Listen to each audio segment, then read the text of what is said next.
All right, everybody, they're doing construction outside, but I've been on vacation for a little bit, so excuse me if I forget some of the accents or the names. But we are on the Heir, chapter 3. So let's get started.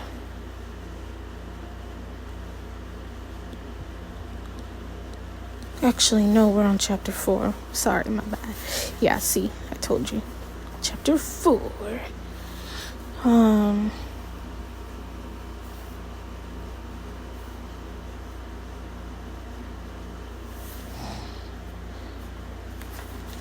Oh, wait, no. We're on chapter 3. Oh, my gosh. I need to get it together. Okay. I have the bookmark in the place where I'm going to leave off. I have a weird system going. All right.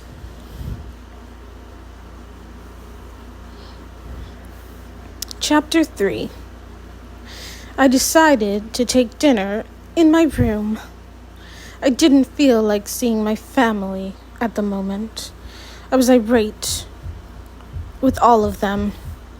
At my parents for being happy, at Aaron for not picking up the pace for 18 years ago, at Caden and Austin for being so, and at Caden and Austin for being so young.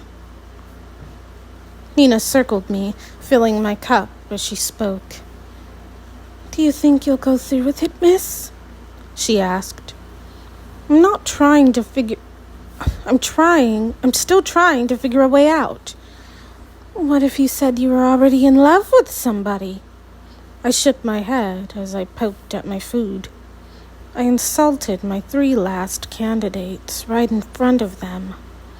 She set a small plate of chocolates in the middle of the table, guessing correctly that I'd probably want those more than the caviar garnished salmon.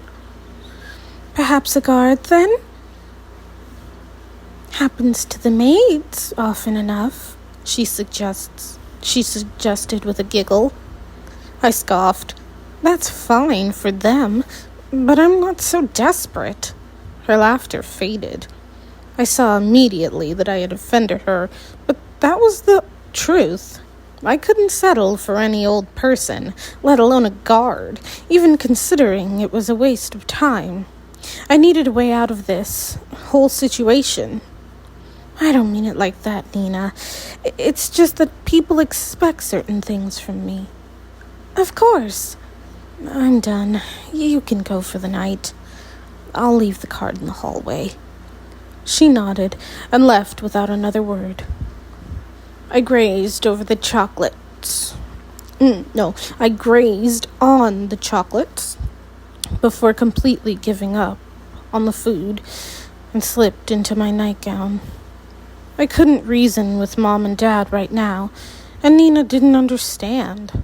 I needed to talk to the only person who might see my side, the person who sometimes felt like he was half of me. I needed Aaron.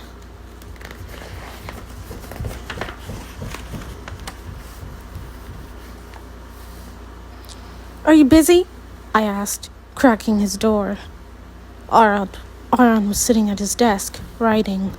His blonde hair was end of the day messy, but his eyes were far from tired, and he looked so much like the pictures of Dad when he was younger, it was eerie.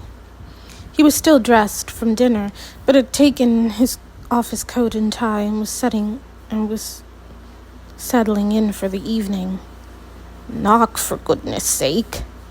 I know, but it's an emergency. Then get a guard, he snapped back, returning to his papers. That's already been suggested, I muttered to myself. I'm serious, Aaron. I need your help. Aaron peeked over his shoulder at me, and I could see he was already planning to give in. He used his foot to push out the seat next to him. Casually. Step into my office. Sitting, I sighed. What are you writing? He quickly piled papers on top of the one he had been working on. A letter to Camille. You know you could simply phone her. He grinned. Oh, I will. But then I'll send her this, too. That makes no sense. What could you possibly have to talk about that would fill an entire phone call and a letter? He tilted his head.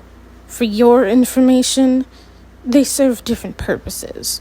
The calls are for updates and to see how her day went. The letters are for the things I can't always say aloud. Oh, really?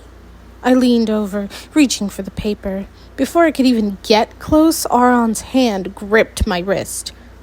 I will murder you, he vowed. Good, I shot back. Then you can be the heir, and I can go through with the selection and kiss your precious. Then you can be the heir and go through with the selection and kiss your precious Camille goodbye. He scrunched his forehead. What?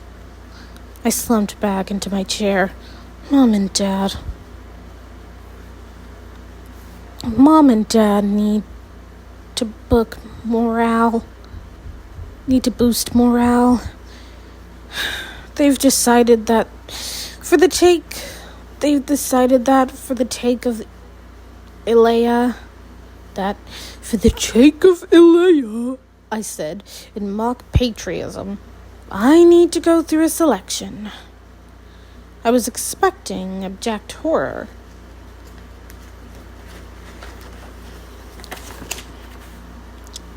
Perhaps a sympathetic hand on my shoulder, but Aron threw back his head and laughed. Aron! He continued to howl, pitching himself forward and hitting his knee. You're going to wrinkle your suit, I warned, which only made him laugh harder. For goodness sake, stop it! What am I supposed to do? As if I know. I can't believe they think this could even work, he added, his smile still not fading. What's that supposed to mean? He shrugged. I don't know. I guess I thought if you ever got married, it'd be down the line. I think everyone assumed that. And what is that supposed to mean? The warm touch I'd been hoping for finally came as he reached for my hand. Come on, Edie. You've always been independent. It's the queen in you. You like to be in charge, do things on your own. I didn't think you'd ever partner up with anyone else until you at least got to reign for a while. Not like I really had a choice in the matter in the first place, I mumbled, tilting my head to the floor, but still looking to my brother. He gave me a little pout. Poor little princess. Don't want to be ruling the world. I swatted his hand away. 7 minutes. It should have been you. I'd much rather sit alone and scrabble away instead of do all that stupid paperwork and this ridiculous selection nonsense. Can't you see how dreadful this is? How did you get roped into this anyway? I thought they'd done away with it. I rolled my eyes again. It has absolutely nothing to do with me. That's the worst part. Dad's facing public opposition, so he's trying to distract them.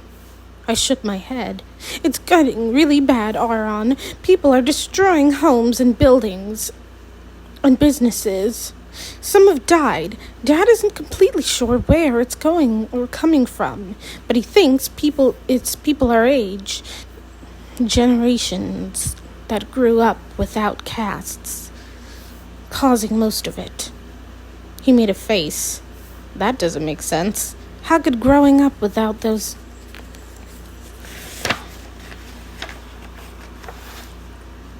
restrictions make you upset? I paused, thinking, how could I explain what we could only really guess at? Well, I grew up being told I was going to be queen one day. That was it. No choice. You grew up knowing you had options. You could go into the military. You could become an ambassador. You could do plenty of things. But what if that wasn't really happening? What if you didn't have all those options or opportunities that you thought you would? Huh, he said, following. So they're being denied jobs. Jobs, education, money. I've heard of people refusing to let their kids get married because of old castes. Nothing happens the way Dad thought it would. And it's nearly impossible to control. Can we force people to be fair? And that's what Dad's trying to figure out now? He asked, skeptical. Yes, and I'm the smoke and mirror act, diverting many people's attention while he comes up with a plan. He chuckled. That makes much more sense than you suddenly being romantically inclined. I cocked my head. Let it go, Aaron. So I'm not interested in marriage. Why does that matter? Other women can stay single.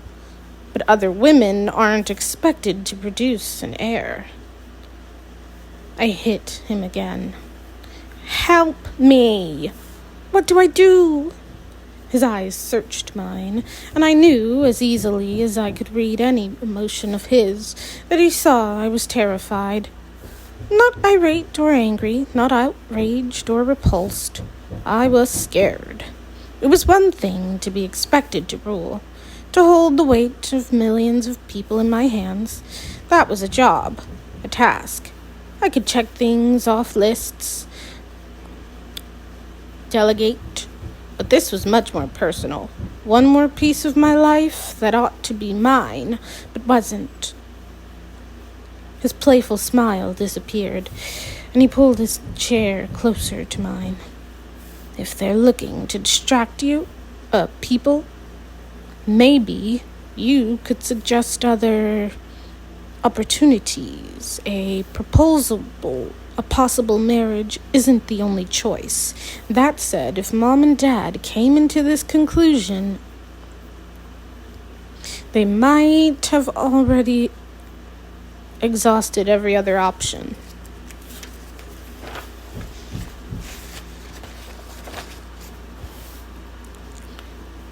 I buried my head in my hands.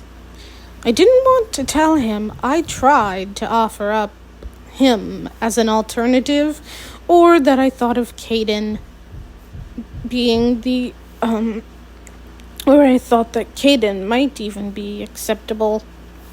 I sensed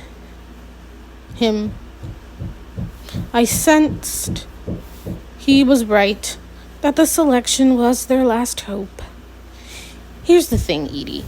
You'll be the first girl to hold the throne fully in her own right. And people expect a lot from you. Like I don't already know that. But, he continued, that also gives you a lot of bargaining power. I raised my head. Marginally. What do you mean? If they really don't need you to do this, then negotiate. I sat up straight, my mind running around in circles, trying to think of what I could ask for. There might be a way to get through this quickly, without it even ending in a proposal. Without a proposal? If I spoke fast enough, I could probably get Dad to agree to practically anything so long as he got his selection out of it. Negotiate, I whispered. Exactly. I stood up, grabbed Aaron by his ears, and planted a kiss on his forehead. You are my absolute hero. He smiled. Anything for you, my queen. I giggled, shoving him. Thanks, Aaron. Get to work. He waved me toward the door, and I suspected he was actually more eager to get back to his letter than he was for me to come up with a plan. I dashed from the room, heading to fetch some paper. I needed to think. As I rounded the corner, I ran smack into someone falling backward onto the carpet. "Ow!" I complained, looking up to see Kyle Woodwork, Miss Marley's son. Kyle and the rest of the Woodworks had rooms on the same floor as our family, a singularly huge honor or irritation, depending on how one felt about the Woodworks. "Do you mind?" I snapped. "I wasn't the one running," he answered, picking up the books he'd dropped. "You ought to be looking where you're going."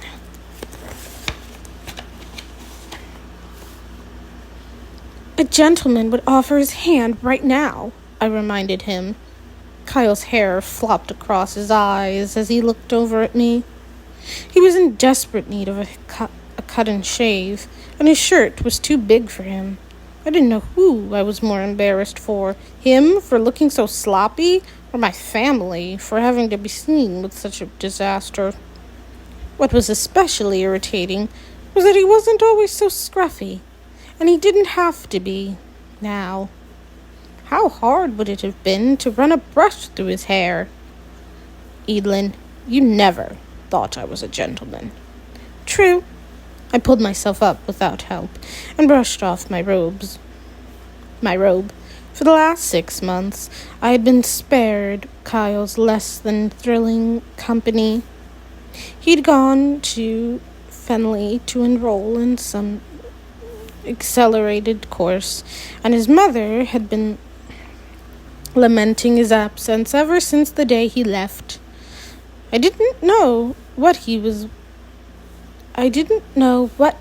studying, and I didn't particularly care. But he was back now, and his presence was another stressor on an ever-growing list. And what would make such a lady run like that in the first place? Matters you are far too dim to comprehend. He laughed. "Right, because I'm such a simpleton. It's a miracle I managed to bathe myself." I was about to ask if he did bathe, because he looked like he'd never run a bath for anything that resembled because he looked like he'd been running away from anything that resembled a bar of soap. I hope one of those books is a primer on etiquette. You seriously need a refresher. "You're not queen yet, Evelyn. Take it down a notch." He walked away, and I was furious with myself for not getting the last word. I pressed on. There were bigger problems in my life right now than the state of Kyle's manners. I couldn't waste my time quibbling with people or being distracted by anything that couldn't put the selection to death.